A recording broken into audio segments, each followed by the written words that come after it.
الحمد لله رب العالمين والصلاة والسلام على سيد المرسلين أما بعد فأعوذ بالله من الشيطان الرجيم بسم الله الرحمن الرحيم الصلاة والسلام عليك يا رسول الله الصلاة والسلام عليك يا رسول الله وعلى آلك وأصحابك يا حبيب الله وعلى آلك وصحبك يا حبيب الله الصلاة والسلام عليك يا نبي الله الصلاة والسلام عليك يا نبي الله وعلى آلك وأصحابك يا نور الله وعلى آلك وصحبك يا نور الله. My dear Islamic brothers and viewers of Madani channel, welcome back to our silsila, Sunnah and Etiquettes. Alhamdulillah, in this silsila on Madani channel, we discuss the Sunnahs and the Etiquettes of one particular action, and today we are continuing the topic of the Sunnahs and the manners of eating. Alhamdulillah, in the last silsila we covered a short portion of some Sunnahs, some etiquettes, some manners of eating, and in this silsila inshallah we're going to study further and discuss some other good habits, some other Sunnahs that we can act upon as well. So shuru mein, at the start, let's all make some good intentions that we're going to watch the silsila from beginning to end, that whatever we learn in this silsila, we're going to try to remember it, try to act upon it, and also try to pass it on to others as well. We'll start as always by mentioning a blessing of reciting Durood Pak upon the Prophet sallallahu alaihi wasallam. The Prophet alayhi salatu wasalam, he says in a blessed hadith, words to the effect that decorate your gatherings by reciting Durood upon me. For this Durood will be Noor, yani light for you on the Day of Judgment. So let's all of us here and our viewers on Madani channel at home, in order to bless our gathering, let's all of us recite Durood Pak together. Sallu ala al-Habib sallallahu ta'ala ala Muhammad sallallahu alayhi wa sallam. Continuing with the topic where we left off, some further sunnahs of eating. It says that to eat with your fingers, the middle finger, the index finger and the thumb, this is the sunnah of the Prophets alayhimus salam. So to eat with which fingers? The thumb, index finger and your middle finger. ठीक है? Like this. Now Shaykh Tariqat Amir Ahl Sunnat, the founder and leader of Dawat Islami, Hazrat Allama Maulana Muhammad Ilyas Attar Qadari Razavi Damat Barakatuhum Al-Aliya, in his book Manners of Eating, which is a chapter of Faizan Sunnat, he gives us some advice. It is not a habit of yours to eat with three fingers. To make this habit, put a rubber band on this finger. Yeah? So this finger that's next to your middle finger, put a rubber band on that. That will keep this one out of the way and will allow you to make your habit of eating with three fingers. And viewers of Madani channel may have seen this.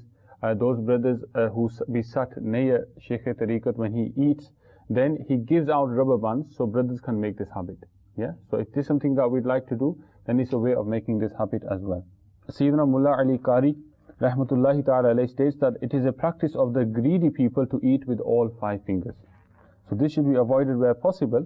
However, one may use 4 or 5 fingers to eat if the grains of rice, for example, if you're having rice and the grains of rice are separated, then it is permissible to use 4 or 5 fingers instead of 3. So that was how to eat with the fingers. Another very important point mentioned here, my dear Islamic brothers, when eating, is to eat small morsels of food. Yeah? What often happens is, brothers, because of a lack of knowledge, we eat large chunks of food. We'll take a massive bite out of something, or we'll put a large amount of food in our mouth. Isse kya hota hai?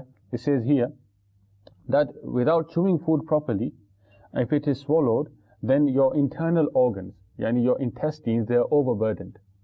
And effectively, the job that should have been done by the teeth of breaking down the food and chewing it, we're now forcing our intestines to do that job. This is why it is damaging for a person's health. So always, this is sunnat as well, to have small amounts of small morsels and to bite them and chew them properly before swallowing. Another thing that's mentioned here as well, that stretching out your hand and picking up the next morsel of food before the previous one has been swallowed, this is also a sign of greed. Now moving on to the next point. This is something that's quite common. you'll see that when you're eating food, on the dastarkhan there might be some food to eat, the main dish, there might be rice, there might be roti and salan, etc. There might also be some fruits as well. Often what is seen is people eat fruits at the end. Yeah. Here, Imam Ghazali, rahmatullahi ta'ala alayhi, states that if there is fruits at mealtime, then they should be served and consumed first. Yeah. If there's fruits, when should we eat them? First. Why does he say this? He says because fruits digest faster. Therefore, they should be in the lower part of the stomach. Yeah, because the fruit digests quicker, they should be eaten first so that they go to the bottom part of the stomach so that they can be digested quicker and the benefits can be taken from them in our body. And furthermore, he says Allah Azza wa Jal mentions fruits first in the Holy Quran as well. So alhamdulillah, another blessing, another thing that we learn there as well. And regarding the topic of fruits, Sayyidi Ala Hazrat Imam Ahl Sunnah has narrated that to eat watermelon, yeah, watermelon, a type of fruit, to eat this before food eradicates diseases from the root to the purges of the bowels. Another thing that we can learn as well, if food is not to our taste, yeah, if there's too much salt in food, for example, you're eating at somebody's house or you're eating in your own home, then it says do not find fault with food. If you don't like it, leave it. The only instance in which somebody should criticize food is if you're doing it with the intention of giving feedback or constructive criticism to the cook for future. Yeah? And to find fault with fruits is even more despicable because fruits are not made by any person. Yeah? And no person has gone out and made the fruit grow on the tree. These are creation of Allah Azza wa Jalla. Now these are those kind of things, my dear Islamic brothers and viewers of Madani channel, that we probably would never even think about. Yeah, we would criticize fruits, it's just a normal conversation. Alhamdulillah, when you learn, this is why there's so much power and so much beauty in knowledge. When you learn something, it opens up your mind to so many beautiful things. We're going to move on to one other important thing to mention here as well, which is quite common. You will perhaps relate with this as well. If viewers of Madani channel at home might relate to this. That sometimes when you're eating, people will say to you, be quiet. Don't talk while you're eating. It's not good to talk while you're eating. And you should stay quiet whilst you're eating. What does our deen, beautiful religion of Islam, tell us about this? It says, Islamic manners of eating, that it is a practice of the fire worshippers to remain quiet while eating, considering this to be a good deed. Yeah? Yani this action, this habit of remaining quiet during food time, meal time, with the intention of it being a good deed, this is the practice of fire worshippers. However, if one does not feel like talking, then there's no harm in staying quiet. Therefore, whilst eating, one should talk virtuously and about good things. For example, whenever one is eating at home with his family, one should tell the sunnahs of eating and drinking and talk about such good matters during meal times. Yeah? So what we learn here, my dear Islamic brothers and viewers of Madani channel, if there's any viewers with us who are parents who eat with their children, never tell your children to remain quiet during meal time, thinking that this is a form of good deed. Yeah, this is the manner of the fire worshippers. And as Muslims, we should not copy anything that takes us away from the beautiful religion of Islam. Yeah, we should follow that which is taught to us. Therefore, at meal time, it is good, it is permissible, and it is liked for us to talk about good things. And one final point we will cover before we come to our brothers who are sat with us today is about while you're eating, sometimes what happens, just imagine we had a dastarkhan here and we were eating. Sometimes you take food or you break a roti or some bread and small grains or crumbs will fall onto the ground. Yeah? Now, sometimes the viewpoint we might get, well, that's dirty now. Yeah? It's fallen on the floor. I can't eat that. Yeah? It's dirty. I might get poorly. So, iske bare mein, what does our deen teach us? It says that if grains or morsel of food fall during the meal, pick them up, wipe them clean, and eat them. Why? Because there are glad tidings of forgiveness for the person who does this. Subhanallah. Glad tidings of forgiveness. Again, you know the point I mentioned before. Sometimes, unless you learn this knowledge, unless you study, you don't know how many blessings there are in the things that we do every single day of our life. It says in a hadith that whoever picks up grains of food which have fallen on the dining mat and eats them will have a life of affluence, and his offspring and the offspring of his offspring, they will be protected from lack of wisdom. Hujjatul Islam, Sayyidina Imam Muhammad Ghazali rahmatullahi ta'ala alayhi narrates that pick up and eat the pieces and particles of bread, you will get affluent. Your children will be born safe and free from disabilities. Furthermore, the pieces of bread will serve as dowry of heavenly maidens. It is permissible to feed the grains and particles of food fallen on the dining mat to chickens or birds or crows, etc. And one can also put them at a place where ants can consume them. Yeah? But what did we hear? That there is bounties of forgiveness for that person who takes food that has fallen on the floor, rather than letting it go to waste, rather than letting it go into the bin, take it, eat it. Allah Azza wa Jal will bless us and our homes as well, inshallah. So I'm going to take a pause there, my dear Islamic brothers and viewers of Madani channel. Alhamdulillah, we've got some Islamic brothers who have joined us in this silsila today. And this pause is for these brothers here, but also for the viewers at home as well. Some of the things that I've just mentioned, I want you to try to recall them, try to remember them, so that by the time this silsila finishes today, we've actually taken something away from it, and the next time we sit down to eat, so whatever time you're watching this, if it's breakfast, if it's lunch, or if it's your evening meal you're going to have, whatever we've learned, inshallah, we're going to try to act upon this. So I'm going to go to these brothers now. If any of you would like to mention something that you've learned, something that you would like to repeat so that we can remember it, inshallah. Ji Tayyib bhai, what would you like to say? Eating food with 3 fingers is sunnat, the thumb, the index finger and the middle finger. Yes, mashallah, well remembered. Very good, jazakallah. So eating food with the 3 fingers, and this is the sunnah of the Prophet alayhimussalam. Alhamdulillah. So all of us are going to make intention, next time we eat, we're going to eat with 3 fingers, inshallah. Jazakallah Tayyib bhai. Anybody else? Hamad bhai? I learned that to eat fruit before eating the rest of the food is better, because this digests quicker, so it should be in the lower portion of the stomach. Subhanallah. And from this we realized that how much the scholars of Islam, they care about the health of the Muslims. Subhanallah. And Islam cares about other aspects of our lives, like our health, for instance. Subhanallah. In learning these matters from the religious books and the books of the scholars, not only are we learning things from a dini perspective, we're also benefiting our lifestyle and our health as well. That's right. And you mentioned fruits, we're on the topic of fruits.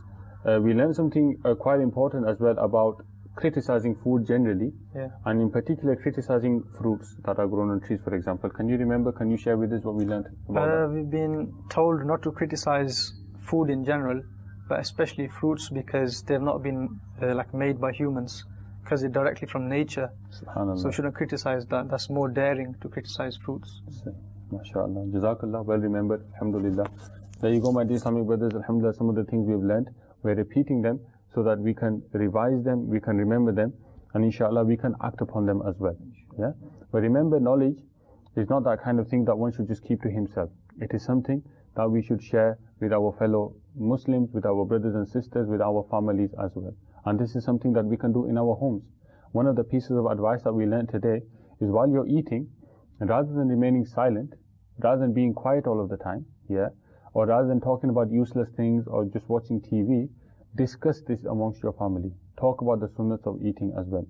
So may Allah Azza wa Jal give us all the tawfiq to do that as well. One other thing that is mentioned here, and this is quite a common misconception, you could say, and this will be inshallah interesting knowledge for all of us and for the viewers of Madani channel at home as well.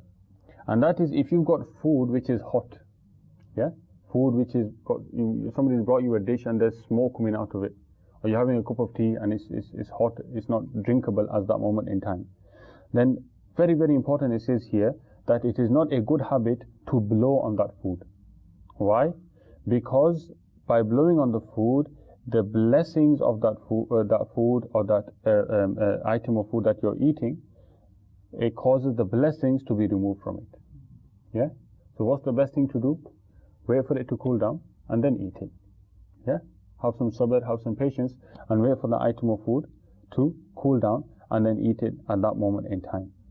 And then there are a few things, my dear Islamic brothers, mentioned here about cleaning your plate of food, using, not wasting food, and about reading du'as after you have completed your food and you've had your meal, and thanking Allah Azza wa Jal for this. Inshallah Azza wa Jal, we're going to learn these in our next silsila.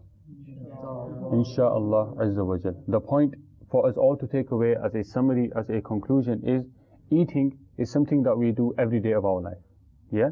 Even in the month of Ramadan, we eat for sahri and we eat for iftari. Yes? Yani even in the month of fasting, eating is something that is part of our life.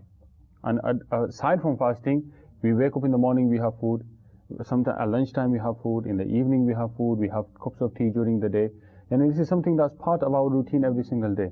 But how amazing would it be? How beneficial would it be for us that this action that we need to do anyway? Yeah, there's no getting away from it. We have to eat. We will eat. Yeah, it's part of our life, part of our routine. How beautiful would it be that if this action we do, but we do it according to the Sunnah, then that action of ours becomes a means for us to get reward as well. Yeah, and this one good deed, my dear Islamic brothers, we might not value it now, we might not realize now, but we will see the weight of this on the Day of Judgment.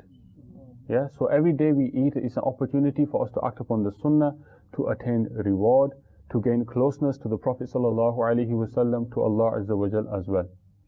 So inshallah, the point of this silsila, and many of the silsilas you see on Madani channel, is not just for us to learn, but it's for us to learn and put into practice as well. Yeah? So whatever we learn today, the idea is we take it away and we put it into practice. And for my dear Islamic brothers who are with me here at this moment in time, those who are watching me at home on Madani channel, wherever you are, whether you're in the United Kingdom, whether you're in the USA, whether you're in South Africa, Dawat-e-Islami is there for you. Come and embrace Dawat-e-Islami with open arms, engage in the activities of Dawat-e-Islami, travel on the Madani Qafilas. Alhamdulillah, when you travel on the Madani Qafila, you will get the opportunity to put all of this into practice. You need to sit with your brothers, to sit on a dastarkhan, to eat on the floor, to eat with 3 fingers, to read all of these du'as. And when you put it into practice on a Madani Qafila, when you come back from that and you come home, you won't feel like sitting at the dining table. You will want to sit on the floor and eat in that same manner as well. Why? Because this is the way of the Prophet, and there is barakah and there is blessing in this way. May Allah Azza wa Jal give us all the tawfiq. May Allah Azza wa Jal give us istiqamat, make us steadfast in this beautiful environment of Dawat-e-Islami. And may Allah Azza wa Jal make us practicing Muslims, and not just by name, but by action, make us Ashiqan-e Rasul as well. Ameen. بجاه النبي الأمين صلى الله تعالى عليه وسلم صلوا على الحبيب صلى الله تعالى على محمد.